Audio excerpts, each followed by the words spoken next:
Hey guys, samahan niyo akong itour sa Pampanga ang aking mga college friends na more than 4 decades ko nang hindi nakikita. Sunduin na natin sila, yung naka-blue si Jenny at yung naka-white si Mavic. As soon as they entered the car, umpisa na ng masayang catching up. At kahit matagal kaming hindi nagkita, wala pa rin pagbabago sa itsura nila. Imagine spending time with them for more than 1 hour na wala kaming ginawa kung hindi magkwentuhan. Ang dami kasi naming mga na-miss. Sa sobrang busy ng buhay-buhay, nakalimutan na naming magkamustahan, so susulitin namin ang trip na to para mag-catch up. Natigil lang saglit ang kwentuhan nang mag-lunch kami. Pero after that, tuloy na naman ang tsikahan. Reminiscing ang mga masasayang moments namin nung college. Sayang nga at kulang kami ng isa. Hindi nakasama ang isa naming kaibigan na si Gina.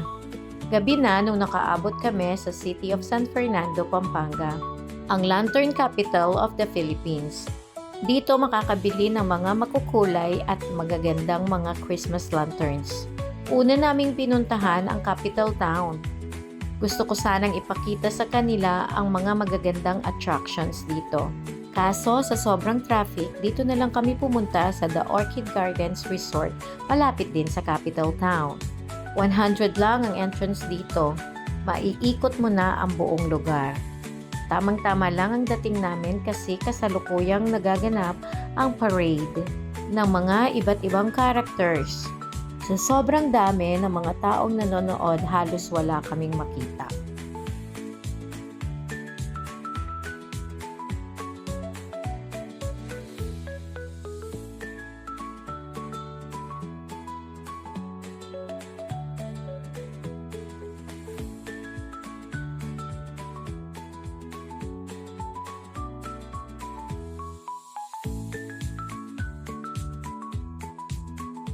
Isa ito sa mga magagandang attractions dito sa Pampanga na inspired sa Disneyland. Sa sobrang dami ng mga makukulay na ilaw, para ka talagang babalik sa iyong kabataan. Meron din ditong mga kainan, rides, play areas at mga performances. Mapapaselfie ka talaga sa dami ng Instagrammable spots. Hala, sige, tuloy pa rin ang aming tsikahan. Hindi maubos-ubos ang aming mga kwento. Na-divert lang ang attention namin nang mag-start na yung show. Sangre ba kamo? Ayan si Adamus at si Tera.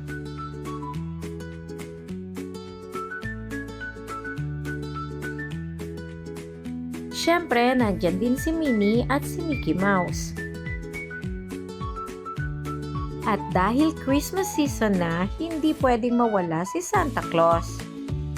Madami pang ibang characters ang nag-perform.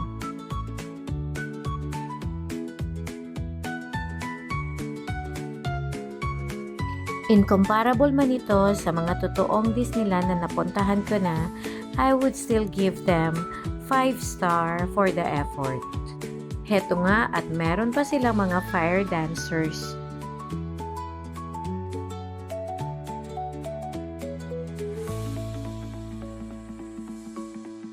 The show was culminated by this spectacular fireworks display. Para tuloy ang aga ng New Year.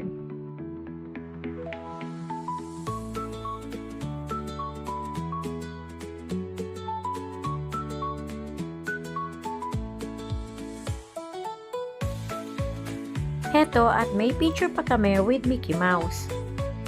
And then nag-try din kami dito sa bubble show. It's like bringing out the kid in us.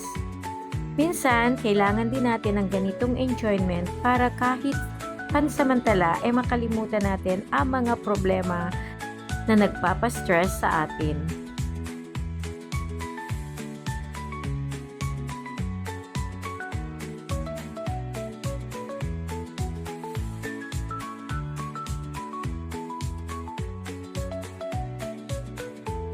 At nung napagod na kami, naisipan naming magkape.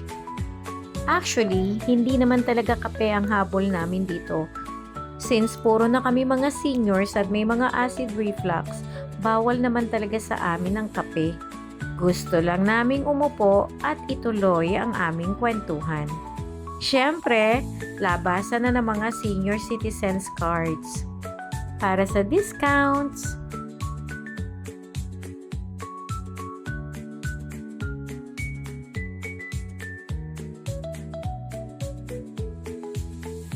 alam nyo ba na itong mga in-order namin hindi rin naman namin naubos. At dahil mukhang pagod na itong aking mga kasama, ako na lang ang bumabangka ng kwento dito. Kaya naisipan na naming umuwi dahil bukas, it's gonna be another long day for the three of us. Day 2 ng aking mga kaibigan dito sa Pampanga. Maaga kaming gumising para makapag-walking. Ipinasyal ko muna sila sa loob ng aming subdivision. Habang panay naman ang video ni Ella for posterity. We ended up eating breakfast at McDonald's, which is just outside our gate. Literal na bare face kaming lahat dyan, as in, walk up like this ang peg. After breakfast, nag-photo op muna kami dito sa aming town plaza. Ay sus, tignan nyo naman ang mga posing namin para lang kaming mga teenagers.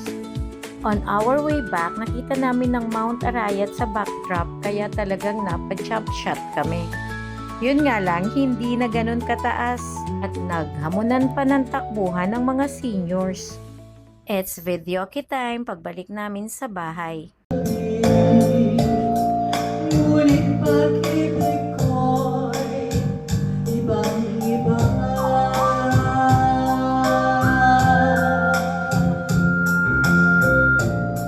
Sa bawat sandali na magkapit ang puso ko'y lalong sumasaya.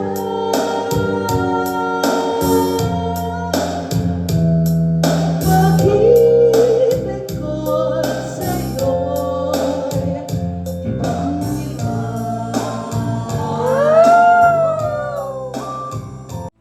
Hala, sige, hataw pa.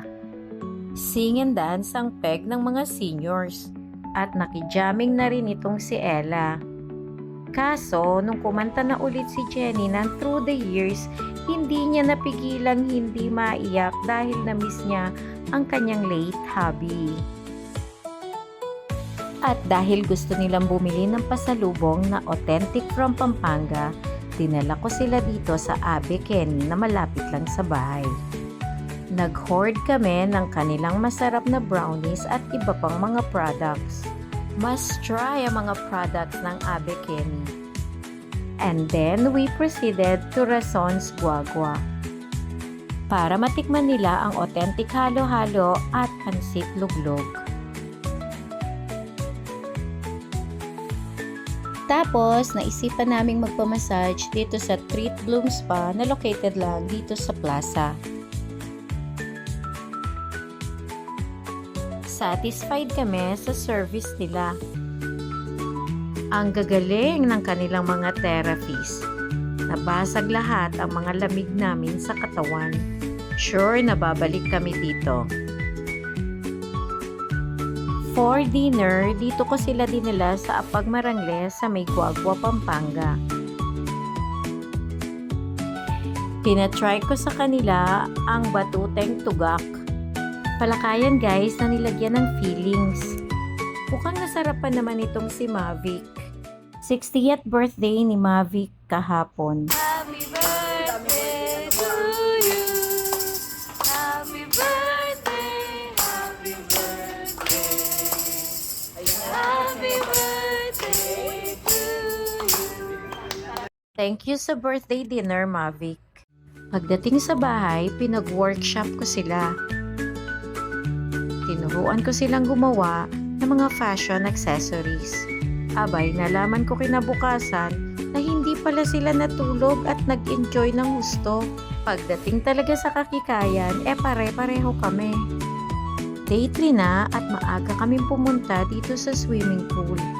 Kaso itong si Mavic hindi naligo. Sinusumpong kasi ng rayuma, hehehe. Pero pinilit niyang sumabay sa amin ni Jenny sa pagkembot-kembot. Swimmer talaga tong si Jenny kaya flat 1 ang grade niya nung college kami sa swimming. Breakfast namin today, tapsilog. Thank you nga pala sa kapitbahay ko na inorderan ko nito.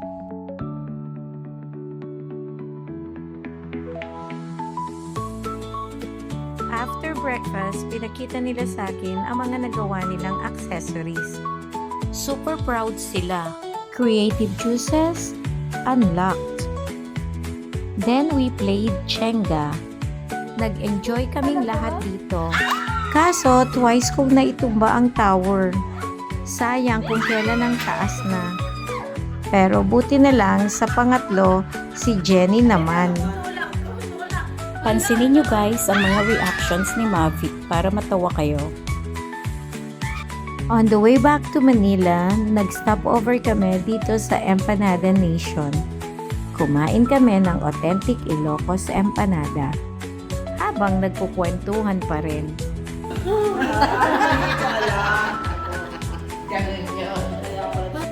We are back on the road with heavy hearts, thinking that our 3-day bonding has finally come to an end. However, we are looking forward to many more bondings to come. Gagawa na daw kami ng mga vlogs ng aming mga susunod na travels. So guys, you watch out for that. The beautiful memories of this trip add up to the bucket full of treasured ones we have in the past. Let us not wait for another 40 years. Let's meet up again soon. Thank you for watching.